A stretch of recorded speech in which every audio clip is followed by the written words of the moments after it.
สวัสดีเจ้าคุณผู้ฟังตีหากุทันเจ้าตอนรับคุณผู้ฟังเข้าสู่ช่วงเวลาของรายการเสน่ห์ล้านนาต่างสถานีวิทยุกระจายเสียงแห่งประเทศไทยจังหวัดเชียงใหม่วันนี้เฮาปะกันวันศุกร์และเจ้าวันศุกร์ที่25เดือนตุลาคมพุทธศักราช2567ช่วงเวลาของรายการอากาศดีในช่วงเจ้าวันนี้ก็เลยจะเปิดงานเพลงม่วนๆทุกคุณผู้ฟังหลังจากที่ยังคงมีงานเพลงหลายๆงานเพลงที่ติดค้างคุณผู้ฟังไว้เปิดงานเพลงแรกก็โดนบล็อกไปแล้วไหนไวขนาดเลยเจ้าคุณผู้ฟังข้อมูลข่าวสารรวมไปถึงงานเพลงม่วนๆที่นำมาฝากกันในชั่วโมงนี้เดียวได้ติดตามรับฟังกันนะเจ้าข่าวสารที่จะนำมาบอกกล่าวกันวันนี้ก็คงจะเป็นเรื่องของการท่องเที่ยวต่อยเรื่องของสภาพอากาศบ้านเฮาข่าวสารอื่นๆที่นำมาฝากกันโอ้ลักส่องพอตังบนยอดดอยภาพวันนี้งามขนาดเลยเจ้าคุณผู้ฟังโดยเฉพาะตังยอดดอยอินทนนท์25ตุลาคมเจ้านี่ยังคงมีนักท่องเที่ยวเนี่ยเปิ้นขึ้นไปแอวกันอย่างต่อเนื่องวันพุธวันเสาร์แล้วก็วันอาทิตย์คนซ้ำก็จะนักเนาะโอ้ถ้าฝนมามีนี่แอวม่วนแต้ๆเลยนะเจ้าอากาศก็ดีขนาดเลยอุณหภูมิบนยอดดอยต่ำสุด9องศาเซลเซียสอากาศหนาวๆแล้วพร้อมที่จะรับนักท่องเที่ยวมาเย่ามาเยือนกันแล้วนะเจ้าดูอุณหภูมิวันนี้ในอุทยานแห่งชาติดอยอินทนนท์ที่กิ่วแม่ปานนี่10องศาเซลเซียสที่ทำการอุทยาน14องศาบนยอดดอย9องศาสดชื่นแต้ๆเลยสำหรับท่านที่ขึ้นไปแอวต้องบนข่อยเปิ้นนอนให้ไปแอวขนาดส่วนเชียงใหม่บ้านเฮาเจ้าคุณผู้ฟังเดี๋ยวติดตามกันเรื่องของสภาพอากาศในภาพรวมของเชียงใหม่25อำเภอว่าวันนี้มีฟ้าฝนก่อมีพื้นที่ไหนฝนตกพ่องฝนบ่ตกพ่องและรวมไปถึงข้อมูลประชาสัมพันธ์ท่านที่จะไปแอวตามอุทยานต่างๆตอนนี้เปิ้นก็เริ่มมีการเปิดให้นักท่องเที่ยวเนี่ยเข้าไปแอวไปกอยไปเที่ยวชมความงดงามของธรรมชาติกันแล้วรายละเอียดติดตามกันได้ในช่วงหน้าเจ้าฟังงานเพลงม่วนๆกันต่อ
การเสน่ห์ล้านนาเจ้าคุณผู้ฟังขอบคุณแฟนรายการดังนักเลยทักทายกันเข้ามาในช่วงที่อากาศกำลังเย็นสบายเลยในวันศุกร์แห่งชาติแต่เลยเนาะคุณผู้ฟังเจ้าเชียงใหม่ของเฮาก็มีกิจกรรมหลากหลายเลยสำหรับวันนี้โดยเฉพาะช่วงแรงๆโอ้ไข่ไก่ไปตังเปิ้นว่าฝั่งตรงข้าม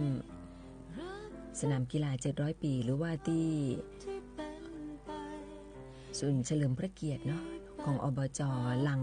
สารกลางใหม่คุณผู้ฟังเจ้าหรือว่าส่วนที่เปิ้นจัดงานฤดูหนาวนั่นแหละในพื้นที่นั้นแรงๆนี้ก็มีงานมีกิจกรรมมีคอนเสิร์ตโอ้มีงานนักงานหลายแต่เลยแล้วก็ช่วงแรงวันนี้เจ้า5 โมงแรงเป็นต้นไปโดยสวท.เชียงใหม่เฮามีถ่ายทอดเสียง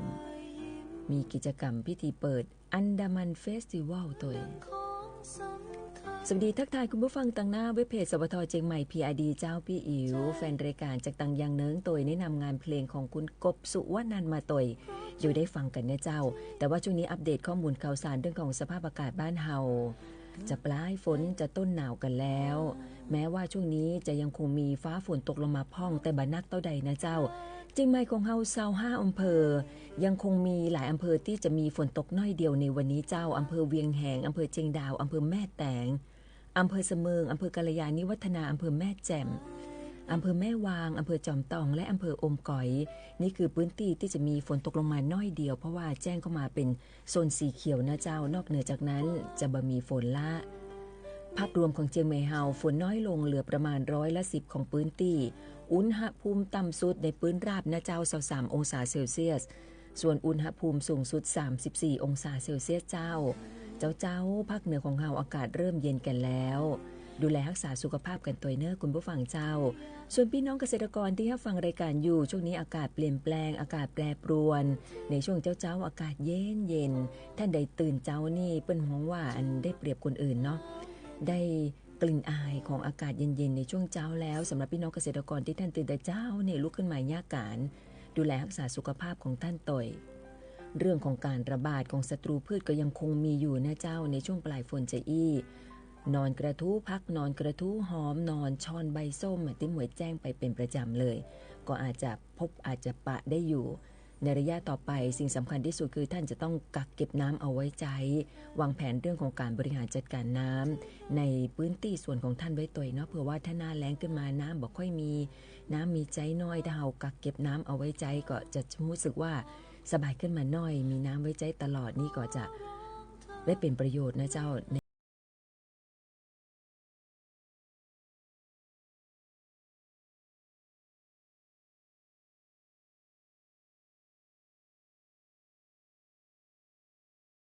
พอไปตังเพจของอุทยานแห่งชาติดอยอินทนนท์เจ้าคุณผู้ฟังโอ้ยลานกางเต็นท์ดงสนนี่เหมาะขนาดเลยอินทนนท์เปิ้นว่าแอลได้กู้ฤดูแต่เลยภาพที่เปิ้นส่งมาเฮ้องามแต่คุณผู้ฟังเจ้าถ้าอากาศดีๆฝนบ่ตกหรือว่าแม้แต่ในช่วงหน้าฝนเองถ้าฝนตกลงมาบ่นักนี่บรรยากาศก็ดีเขียวขจีแต่เลยนี่หลายๆท่านบอกว่าก็เติงหาแล้วบรรยากาศในช่วงที่จะสัมผัสกับอากาศเย็นๆอยากนอนเต็นท์ของอุทยานนี่บางท่านถามมาบอกว่าห่างจากจุดชมทะเลหมอกนักก่อสวยแต่เลยงามแต่เลยบรรยากาศดีส่วนใหญ่นี่หมวยก็ดูคอมเมนต์ของแต่ละท่านนะเจ้าเต็นท์ที่กางในดงสนส่วนใหญ่ก็จะเป็นของตังอุทยานที่เปิ้นกางเอาไว้ให้นักท่องเที่ยวนะเจ้าแต่ว่านักท่องเที่ยวก็สามารถที่จะเอาไปคนเดียวได้โดยแต่ที่บะหมี่ที่จะกางนี่เปิ้นบอกว่าต้องไปที่ลานของเอกชนเนาะก็จะมีความเป็นส่วนตัวต้องมีค่าใช้จ่ายแหละอาจจะนักขึ้นหน่อยเมื่อคืนเจ้าคุณผู้ฟังเหมาะแต่เลยเนอะถ้าท่านจะไปกางเต็นท์เนี่ยที่ดงสนในอุทยานแห่งชาติดอยอินทนนท์หลายๆท่านบอกว่ามาแล้วนี่ต้องมาแหมธรรมชาติโอบกอดแต่ละกรรมนี่เหมาะขนาดเลย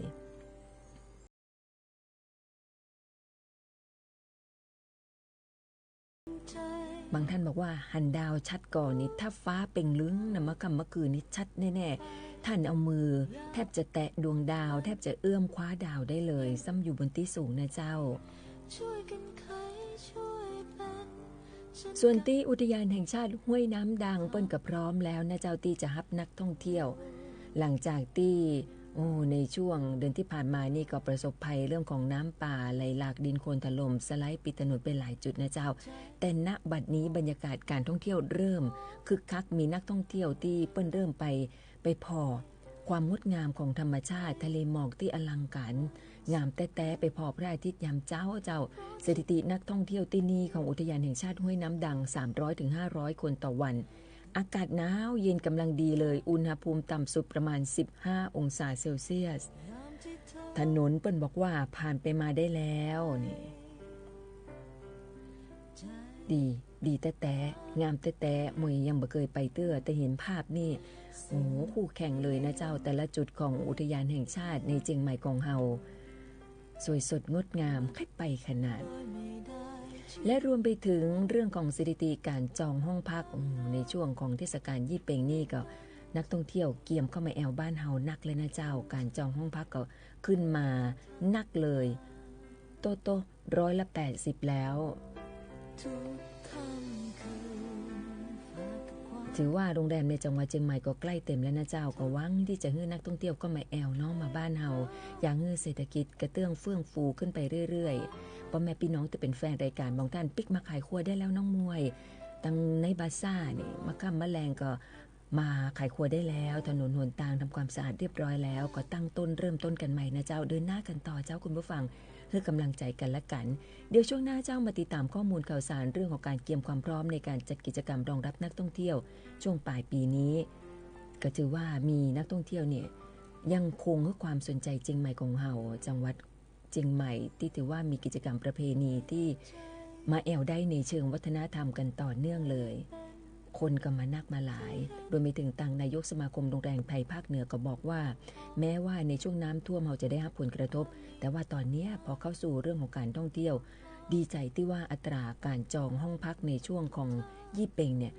ยอดจองห้องพักขึ้นไปนักเลย180แล้วเจ้าคุณผู้ฟังเดี๋ยวช่วงหน้ามาติดตามข้อมูลข่าวสารนี้กันช่วงนี้พักกันกันเดียวเจ้าฟังงานเพลงที่คุณผู้ฟังแนะนำเข้ามาแค่รัก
เธอ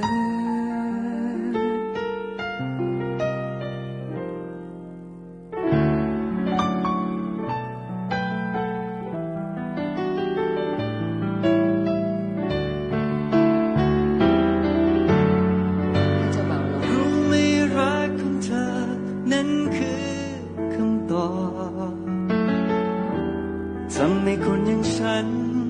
ได้พบความหมายรักที่ฉันสัมผัสรับรู้ได้ด้วยใจเธอยังคงมีหัวใจที่แท้จริงถึงพรุ่งนี้จะเป็นอย่างไร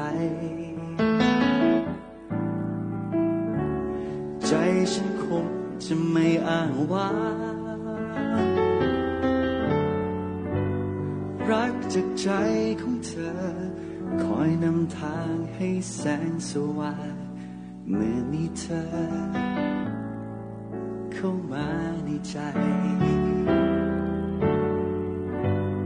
ฉันได้มาพบเธอเธอคือความรักที่ยิ่งใหญ่อบอุ่นในใจ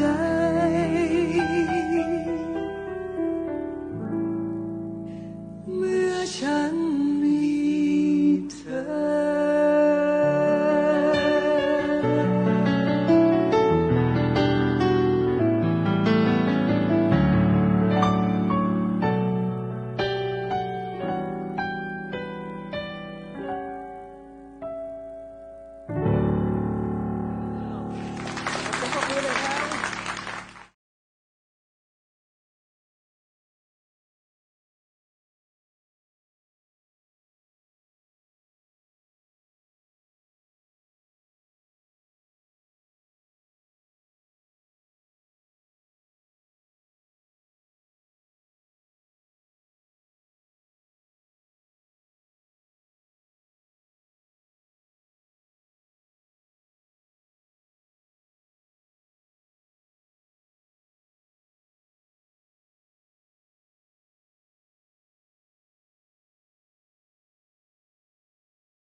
งานเพลงหวานเลยคุณผู้ฟังแฟนรายการบอกวันนี้อารมณ์ไหนกันเนาะบอกอารมณ์ตามคุณผู้ฟังบางท่านวันนี้อาจจะมีความรักเนี่ยหรือว่าอาจจะมีความสุขก็เลยมีงานเพลงสบายๆฟังแล้วรู้สึกว่าชุ่มฉ่ำหัวใจเนาะคุณผู้ฟังเจ้าแล้วรวมไปถึงเนี่ยพี่สาวแฟนรายการเจ้าบอกว่าโอ้ค้าขายปิกมาดีขึ้นเลยมาน่าเชื่อแม่นหลังจากที่เฮาทำการเพลทำการล้างเนาะถนนจุดสถานที่ท่องเที่ยวต่างๆปิกขึ้นมาเริ่มที่จะเข้าสู่ภาวะปกติโดยเร็ววันเนี่ยเจ้านักท่องเที่ยวเปิ้นมาแล้วล่ะเปิ้นมารออยู่แล้วแต่เพียงแต่ว่าเปิ้นจะไปนัดจุดไหนจะได้ตั้งในบาซ่านี่แรงๆเริ่มขายครัวดีขึ้นแล้วดีใจตยนะเจ้านี่เป็นกำลังใจให้เลยอย่างเมื่อนักท่องเที่ยวมาแอวบ้านเฮานักๆเนี่ยเห็นคนมีความสุขแล้วมีความสุขตัวเนาะคุณผู้ฟังบอกแล้วนี่ถ้าเฮากึดอันอย่างในเชิงบวกมีทัศนคติเชิงบวกแต่ละวันที่ผ่านไปมันจะมีความสุขที่สุดเลยเจ้าและรวมไปถึงตอนนี้บอกแล้วว่ายอดของนักท่องเที่ยวที่เข้ามาในเชียงใหม่ของเราเริ่มมีจำนวนเพิ่มมากขึ้นดูจากยอดการจองห้องพักก็เริ่มมากขึ้นเช่นเดียวกันในส่วนของภาครัฐเองนะเจ้าเพิ่นก็มีการประชุมหารือถึงแนวทางการประชาสัมพันธ์ข้อมูลข่าวสารเรื่องของการส่งเสริมการท่องเที่ยวของจังหวัดเชียงใหม่เฮานะเจ้าคุณผู้ฟังก็มีหลายภาคส่วนเลยเพราะว่าทุกอย่างมันต้องเอื้ออำนวยกันไม่ว่าจะเป็นเรื่องของดินฟ้าอากาศเรื่องของที่พักเรื่องของกิจกรรมการท่องเที่ยวเนาะอย่างเช่นเรื่องของดินฟ้าอากาศถ้าอู้จากันเรื่องของสภาพอากาศบ้านเฮาตอนนี้ตั้งผู้อำนวยการศูนย์อุตุนิยมวิทยาภาคเหนือท่านก็บอกว่านี่สถานการณ์ฝนเริ่มจะน้อยลงตามธรรมชาติแล้วก็การคาดหมายฤดูหนาวในปีหน้าฟ้าใหม่นี่ประเทศไทยของเราก็จะเริ่มต้นฤดูหนาวในช่วงของปลายสัปดาห์ที่3ปลายสัปดาห์ก็คือช่วงนี้แหละคุณผู้ฟังเจ้าแต่ว่ามันยังขาดแถม1เงื่อนไขที่จะประกาศเข้าสู่ฤดูหนาวได้อย่างเป็นทางการก็คือจะต้องมีลมชั้นบนเป็นลมตะวันตกซึ่งบัดเดี๋ยวนี้ยังมามีลมอันเนี้ยลมชนิดนี้เข้ามาเตื้อก็อาจจะทำให้การประกาศเข้าสู่ฤดูหนาวล่าช้าไปกว่าที่คาดการณ์นะเจ้าสำหรับพายุจามีเนี่ยคุณผู้ฟังหลายๆท่านอาจจะเป็นกังวลที่กำลังจะเคลื่อนเข้ามาใกล้ประเทศเวียดนามอาจจะส่งผลกระทบกับทางภาคอีสานที่มีฝนตกลงมาได้นี่แต่ว่าเชียงใหม่ของเราคาดว่าจะไม่ได้รับผลกระทบจากพายุลูกนี้นะเจ้าส่วนทางด้านของการท่องเที่ยวของเชียงใหม่เฮาเจ้ามีรายงานเพิ่มเติมถึงการเตรียมความพร้อมในการจัดกิจกรรมรองรับนักท่องเที่ยวช่วงปลายปีนี้ว่าททท.สำนักงานเชียงใหม่เปิ้นก็มีการร่วมสนับสนุนการจัดกิจกรรมส่งเสริมการท่องเที่ยวกับหลายหน่วยงานภาครัฐภาคเอกชนของจังหวัดเชียงใหม่แล้วก็ได้ร่วมดำเนินการตามแผนฟื้นฟูการท่องเที่ยวของททท.สำนักงานใหญ่เนี่ยเจ้าที่เปิ้นจะมีการจัดแคมเปญเนื้อพร้อมเที่ยวแอลเนื้อคนละกึ่งนี่หรือว่าแอลเนื้อวินเทอร์นี่คุณผู้ฟังเจ้ารวมถึงกิจกรรมส่งเสริมการท่องเที่ยวอย่างอื่นแหมนักเลยเพื่อที่จะต้อนรับนักท่องเที่ยวหลังจากที่มีการฟื้นฟูสถานประกอบการแหล่งการท่องเที่ยวในจังหวัดเชียงใหม่จังหวัดเชียงรายจังหวัดใกล้เคียงเพื่อกระตุ้นให้เกิดการเดินทางของนักท่องเที่ยวคือไปที่นี่แล้วไปที่นี่แหมน้อยรอบักใกล้บักไกลกันต่อใดนี่เฮ้เปิ้นได้ปิกมาแอลต่อเนื่องนะเจ้าบอกว่าจะเป็นคนไทยคนต่างประเทศเจ้าในช่วงไฮซีซั่นนี้ส่วนทางด้านของสำนักงานวัฒนธรรมจังหวัดเชียงใหม่เช่นเดียวกันเลยเปิ้นเกียมและนะเจ้ากิจกรรมส่งเสริมการท่องเที่ยวในเชิงวัฒนธรรมโดยเฉพาะงานประเพณียี่เปงหรือว่าลอยกระทงที่เป็นเทศกาลใหญ่แล้วก็ขึ้นชื่อของจังหวัดเชียงใหม่เฮานักท่องเที่ยวรู้จักกันหลายเลยปีนี้จะมีการกระจายกิจกรรมไปยังอำเภอรอบนอกด้วยนะเจ้าเพื่อสร้างโอกาสในเชิงเศรษฐกิจให้กับพื้นที่อำเภอรอบนอกก็จะนำภูมิปัญญาท้องถิ่นภูมิปัญญาล้านนามาเป็นกิจกรรมให้นักท่องเที่ยวเปิ้นได้ร่วมสัมผัสร่วมกันทำนี่สัมผัสกับวิถีชีวิตของพี่น้องชาวล้านนาเตรียมความพร้อมเนี่ยติดตามข้อมูลข่าวสารกันไว้ให้ดีส่วนทางด้านของสมาคมโรงแรมโดยนายกสมาคมโรงแรมไทยภาคเหนือเปิ้นก็บอกตัวนะเจ้าว่าเหตุการณ์น้ำท่วมที่ผ่านมาเนี่ยธุรกิจโรงแรมนี่ได้รับผลกระทบหนักเลยกว่า100 แห่งแต่บัดเดี๋ยวนี้เปิ้นต่อกระจายฟื้นฟูเนาะปิกมาเปิดให้ได้ไวที่สุดแล้วก็พร้อมแล้วนะเจ้าในส่วนของจังหวัดเชียงใหม่เฮานี่หลากหลายโรงแรมกว่า95%ที่มีความพร้อมและเหลือเพียงประมาณ 5% ที่ยังคงมีการซ่อมแซมอยู่แล้วก็อัตราการจองห้องพักก็เริ่มนักขึ้นเรื่อยๆนะเจ้ามีเสียงของ ท่านนายกสมาคมโรงแรมไทยภาคเหนือนะเจ้าคุณผู้ฟังก็ถือว่าเปิ้นเฮอข้อมูลมาดีเลยนะเจ้าคุณไพศาลสุขเจริญนายกสมาคมโรงแรมไทยภาคเหนืออุจาถึงเรื่องของนักท่องเที่ยวที่กำลังมียอดจองนักขึ้นแล้วก็สภาพบรรยากาศของเชียงใหม่เฮาปิกเข้ามาสู่ภาวะปกติในส่วนของนายกสมาคมโรงแรมไทยภาคเหนือเปิ้นมีความคิดเห็นจะใดไปติดตามมาฟังกันเจ้าจองโรงแรมของเดือนหน้าที่เป็นช่วงไฮซีซั่น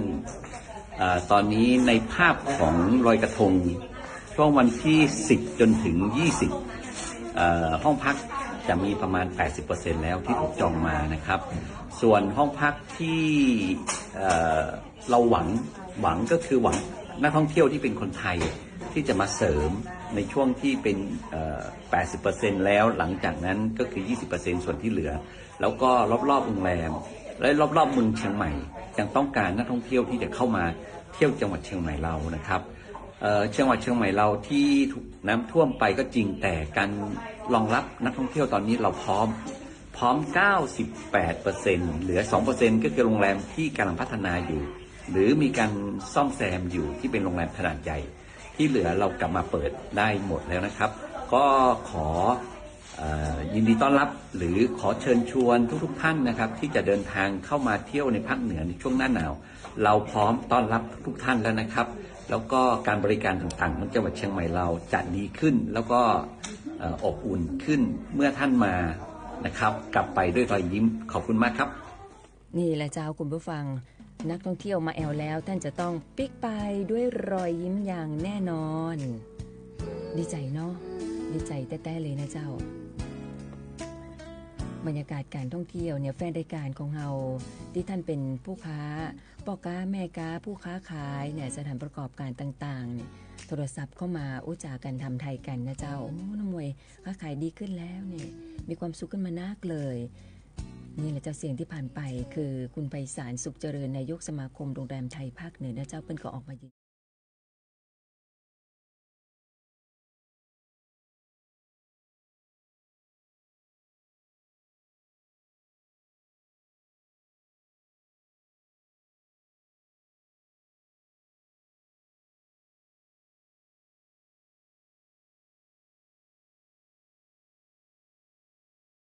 ในช่วง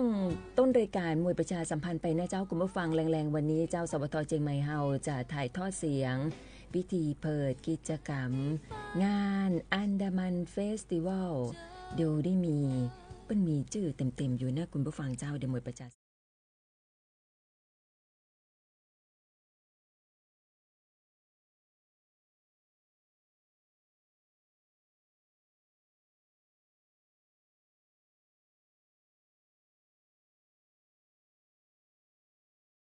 พิธีเปิดอันดามันเฟสติวัลกินเพลินเดินฟินถิ่นอันดามันเตื้อที่3นะเจ้า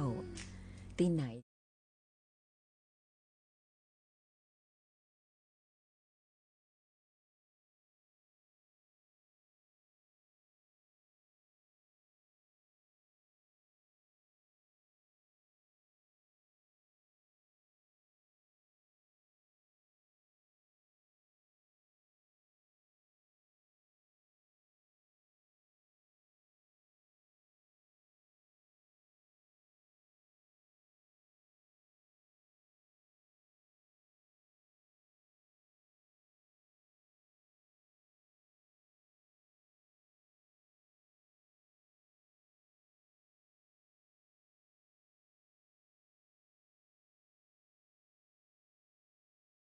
สำหรับวันนี้ที่เปิ้นจะมีพิธีเปิดงานอันดามันเฟสติวัลกินเพลินเดินฟินถิ่นอันดามันเตื้อที่3ภายใต้โครงการยกระดับและพัฒนาด้านการท่องเที่ยวคุณภาพสู่ฝั่งอันดามันประจำปีงบประมาณ 2567 เจ้าเปิ้นลูกตังใต้มาเลยเนอคุณผู้ฟังเจ้าพาณิชย์จังหวัดตรังรวมไปถึงทางท่านรองผู้ว่าราชการจังหวัดตรังเปิ้นก็จะมาที่นี่โดยนายสกุลดำรงเกียรติคุณนะเจ้าน่าสนใจนะเจ้าสำหรับงานนี้คุณผู้ฟังไปร่วมงานกันได้เนอะสำหรับกิจกรรมนี้เปิ้นจะจัด4เตื้อนี้จัดขึ้นเป็นเตื้อที่3นะเจ้าคุณผู้ฟังเจ้า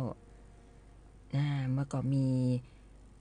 ความน่าสนใจของแต่ละที่นี่ก็คือเรื่องของอาหารการกินแล้วก็กิจกรรมต่างๆซึ่งพี่น้องคนเชียงใหม่ที่จะมาพบมาปะกับคณะที่เปิ้นจะมาดำเนินงานจัดงานกันที่นี่ปากกันได้เลยช่วงแรงๆนี้กินเพลินเดินฟินถิ่นอันดามันเพลิดเพลินกับการช็อปชิมสินค้าคุณภาพจากผู้ประกอบการต่างภาคใต้ฝั่งอันดามันเจ้า25 ถึง 29 ตุลาคมว่าจนถึงวันอังคารหน้านะเจ้าคุณผู้ฟังยกมาถึงที่นี่ละไม่ต้องไปต่างภาคใต้ละไปอุดหนุนผลิตภัณฑ์ของกินของใจต่างๆได้เลยช่วงแรงๆนี้ไปปากันได้นะเจ้าสวทเชียงใหม่เฮาก็จะเริ่มถ่ายทอดเสียงตั้งแต่ 5 โมงแรงหลังจบข่าวต้นชั่วโมงนะเจ้าคุณผู้ฟังรับฟังได้น้องแจงอลิสาเนี่ยเป็นผู้ดำเนินรายการพอตัง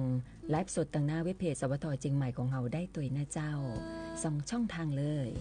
เอาละเจ้าช่วงนี้พักกันยำกำเดียวเจ้าคุณผู้ฟังเดี๋ยวช่วงหน้าก็สู่ช่วงท้ายรายการเสน่ห์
หลายๆงานเพลงที่ท่านแนะนำเข้ามาวันนี้นี่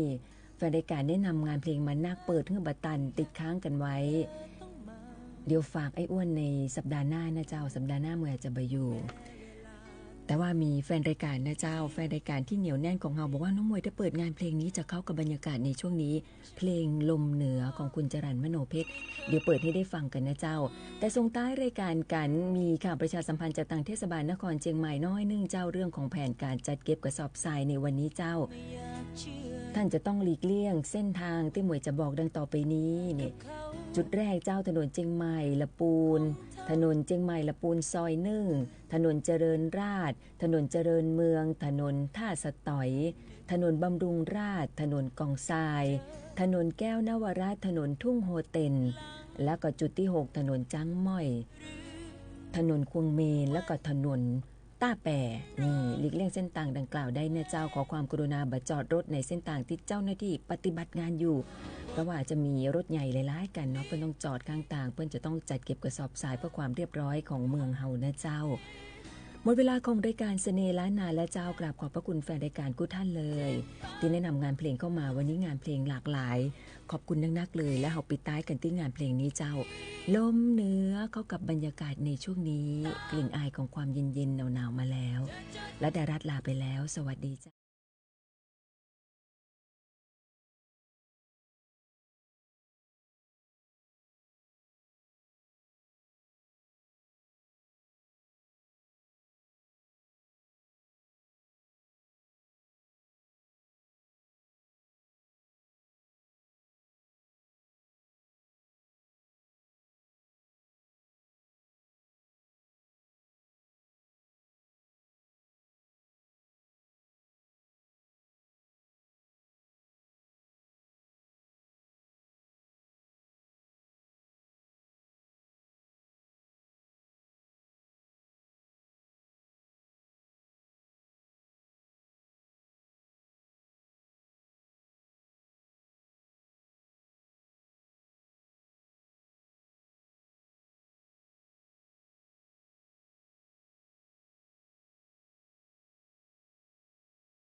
รับฟังข่าวต้นชั่วโมง 11 นาฬิกากับไอวรินทร์อนันทเม